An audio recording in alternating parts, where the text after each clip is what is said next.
चितमन्वधावत् वन्दे महापुरुषते चरणारविन्दम् अखण्डानन्दबोधाय शिष्यसन्तापहारिणे सच्चिदानन्दरूपाय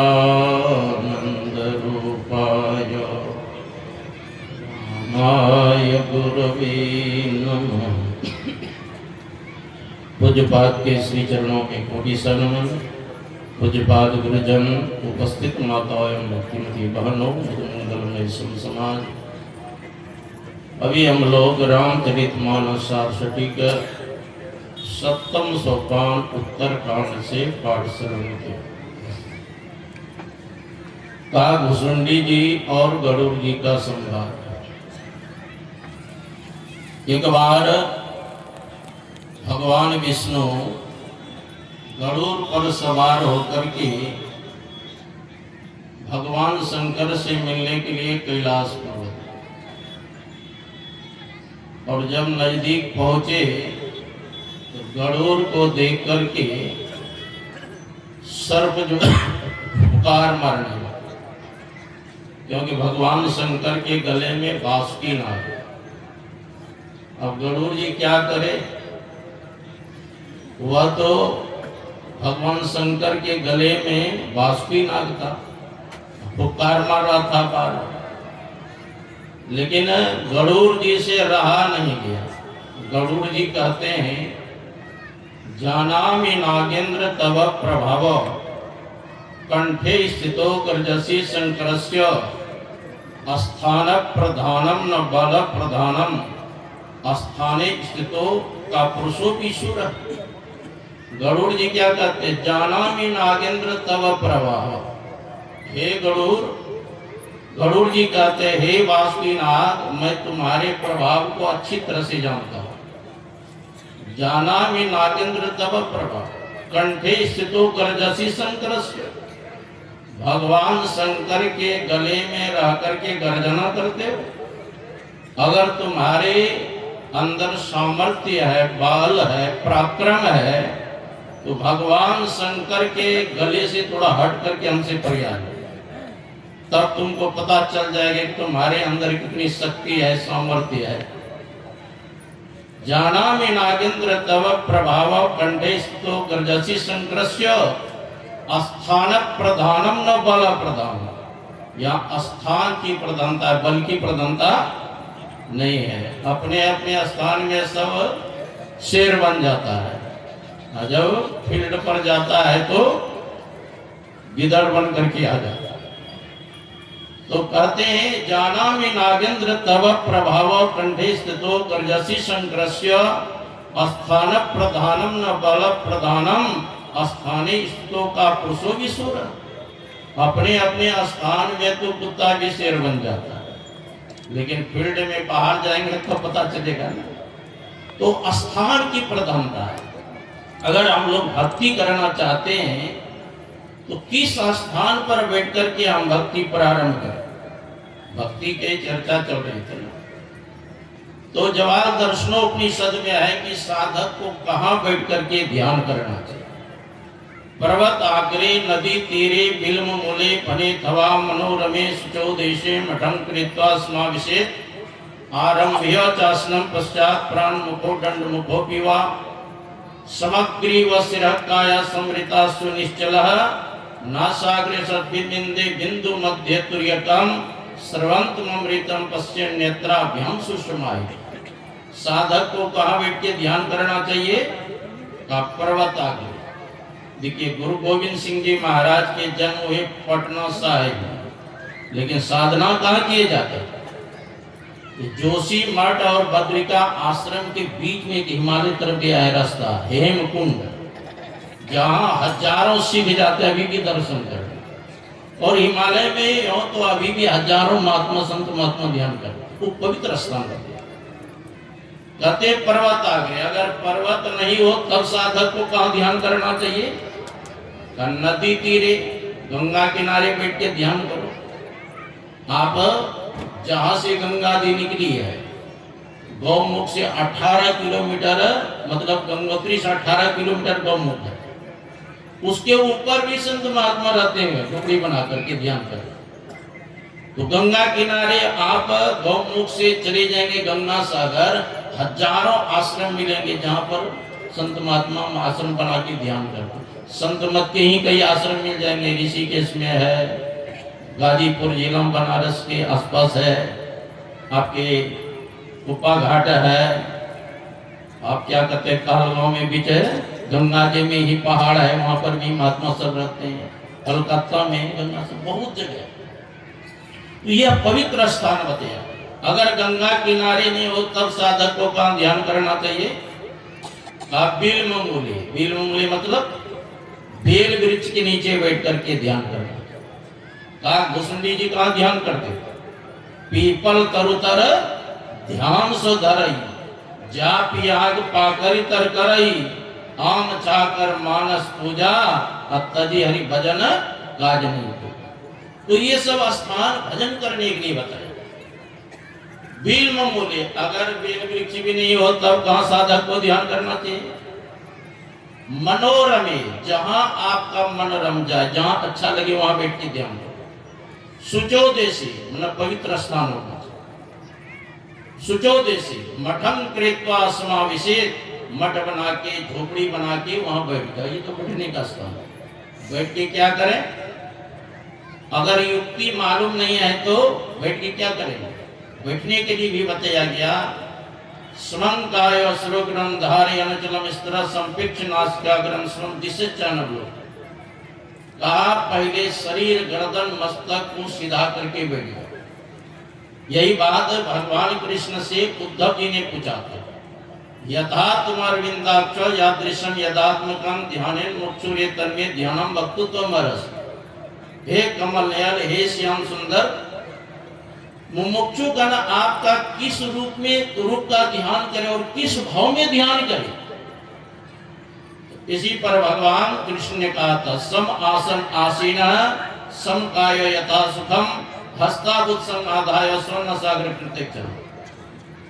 हे उद्धव, पहले सुखपूर्वक बैठ जाए। बाएं पैर को नीचे, दायां पैर को ऊपर, बायां हाथ को नीचे, दायां हाथ को ऊपर, शरीर गर्दन मस्तक को सीधा करके बैठे।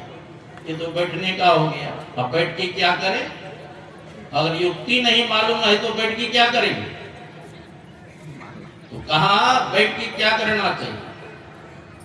कोई बिरला यही दिन नाम कहे, मंत्र मोड नाम तो ये अक्षर बिनु रसना रट लागी रहे, होठ न डोल जीवन बोल सूरत धरनी दृढ़ाई गहे, दिन और रात रहे सुधी लागी यही माला यही सुमरन है, अजन दूलन सदगुरु ने बतायो ताकि नाव पार। इस प्रकार से जब करे जिसमें ओष्ठ भी न हिले जिभ्या भी न डोले, अंग प्रत्यंग स्थिर होकर के मंत्र का जाप करना। किस मंत्र का जाप करें? गुरु महाराज कहते हैं अति पावन गुरु मंत्र मन ही मन जाप करें। अत्यंत गुरु मंत्र का जप करें। उठते बैठते खाते पीते सोते अहर्निश जप करते रहे। यह तो भगवान शंकर कहते हैं शास्त्र में 7 करोड़ महामंत्र है। कितना है? 7 कोटि महामंत्राचित विभ्रंशकार का एक एक वो महामंत्रो गुरु अध्यक्षराध्याय। संसार में 7 करोड़ महामंत्र है। सभी मंत्र चित्त को भ्रमित करने वाला है, लेकिन 2 अक्षर जो गुरु मंत्र है सभी मंत्रों का राजा है। इसीलिए क्या कहते हैं? गुरुर ब्रह्मा गुरुर विष्णु गुरुर्देवो महेश्वर गुरुर साक्षात परब्रह्म तस्मै श्री गुरुवे नमः। गुरु ही ब्रह्मा विष्णु महेश पर ब्रह्म परमात्मा है। इसलिए गुरु मंत्र का जप करना चाहिए। मंत्राजमितम देवी गुरुरत्यक्षरद्वयम् स्मृति वेद पुराणानां सारमेव न संशयः। स्मृति वेद पुराणों का सार गुरु मंत्र है।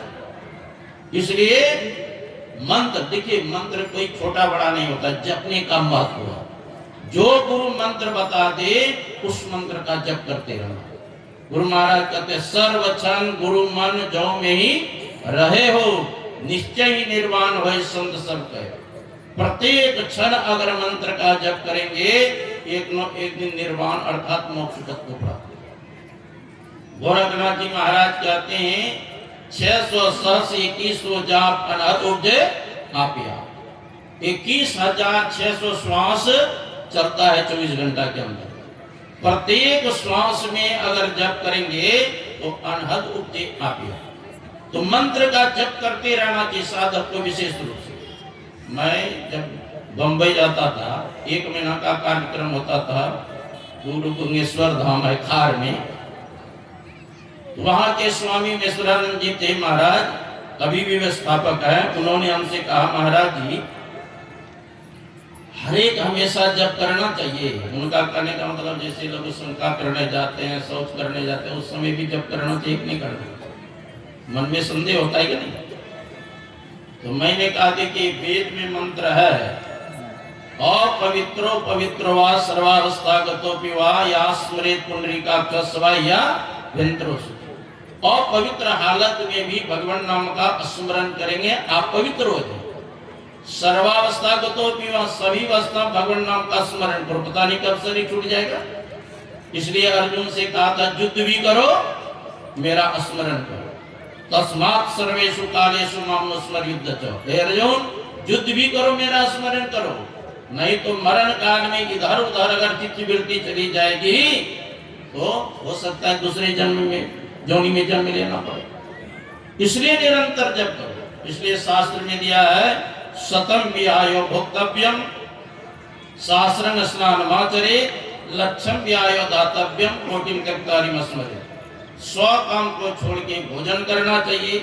गुरु महाराज के प्रवचन में है कि बहुत भूख लगने पर अगर समय पर भोजन नहीं करेंगे तो शरीर में पित्त हो जाता है, और भूख नहीं लगने पर जबरदस्ती भोजन करेंगे फिर भी रोग होगा। इसलिए 100 काम को छोड़ के भोजन करना चाहिए। 1000 काम को छोड़ के स्नान करना चाहिए। स्नान करने से मस्तक ठंडा रहता है, भजन बनता है। और 1,00,000 काम को छोड़ के दान करना चाहिए। मैंने महाभारत में पढ़ा कि कोई व्यक्ति आपके पास मांगने चला गया और आपने कुछ नहीं दिया तो मांगने वाले व्यक्ति ही लौट के नहीं चला गया, आपका पुण्य लेके चला जाएगा और अपना पाप आपके पास छोड़ देगा। इसलिए 1,00,000 काम बराबर काम हो, अपने शक्ति के अनुसार अवश्य दान करना चाहिए। और अंतिम का कोटिम त्यक्त्वा स्मरेत्, करोड़ों काम को छोड़ के भगवान का भजन करना सबसे महत्वपूर्ण है। जब भजन का समय हो जाए तो भजन करना चाहिए। तो एक नाम का जप करें और नाम संबंधी रूप का ध्यान करें। जिसका हम ध्यान करेंगे उसके अंदर जो गुण होगा वह आपके अंदर है। इसलिए तुलसी साहब ने कहा दिल का हुजरा साफ कर जाना बिठाने के लिए ध्यान गैरों का उठा उसको बिठाने के लिए। अगर अपने इष्ट देव का ध्यान करना चाहते हैं, अपने हृदय में बैठाना चाहते हैं, तो हृदय रूपी कोठरी को पवित्र करना, तब आपके अंदर दृष्टियों करने की क्षमता है। देखिए गुरु महाराज आरती में सब कुछ लिख दिए। आरती तन मंदिर में कीजिए, कैसे? तो दृष्टि उगल कर सन्मुख, सन्मुख देंगे तब क्या होगा? चमके बिंदु, बिंदु का दर्शन हो। सूक्ष्म अति उज्ज्वल ब्रह्म ज्योति अनुपम लग लीजिए, जगमग जगमग रूप ब्रह्मंडा निरखी निरखी ज्योति तज। यहाँ तक दृष्टि हो। इसके बाद शब्द सूरत अभ्यास सरलतर करी करी सार शब्द कहेगी। अपने अंदर अनहद शब्द हो रहा है, उस अनहद शब्द में एक शब्द है ओम स्फोट उद्गीत प्रणव कहते हैं, कहते सार शब्द को ऐसी जुगति कया गण त्यागी भर्म भेद सकल मत। इस प्रकार से साधना करेंगे तभी जीव को सुख मिलेगा। गौकर ने अपने पिताजी से कहा था न चंद्र सुखम किंचित न सुखम चक्रवर्ती न सुखम अस्ति विरक्तस्य मुनेरेकांत जीवन। ये पिताजी, न चंद्र सुखम किंचित, न तो स्वर्ग के राजा इंद्र को सुख, न चंद्र सुखम किंचित न सुखम चक्रवर्ती, न तो चक्रवर्ती राजा को सुख है। चक्रवर्ती राजा युधिष्ठिर जी में महाराज थे, लेकिन सुखी थे क्या? न चंद्र सुखम किंचित न सुखम चक्रवर्तीनः। तब सुखी कौन है? का सुखम अस्ति विरक्तस्य मुनेर एकांत जीवना। जो मुनि एकांत में बैठ करके भगवत भजन करते हैं वही सुखी है, नहीं तो वरना सबके सब दुखी है। कबीर साहब की वाणी है, तन धन सुखिया कोई न देखा, जो देखा सो दुखिया। उदय अस्त की बात कहत है, सबका क्या विवेका हो। घाट है बाढ़ है सब जग दुखिया, क्या की रही बैरागी हो।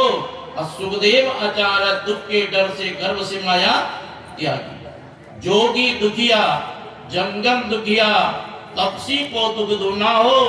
आशा तृष्णा सबको व्यापे कोई मार न सुना। साच कहो तो कोई न माने, झूठ कहा नहीं जाई हो। अब ब्रह्मा विष्णु महेश्वर दुखिया दुनिया रहा चलाई।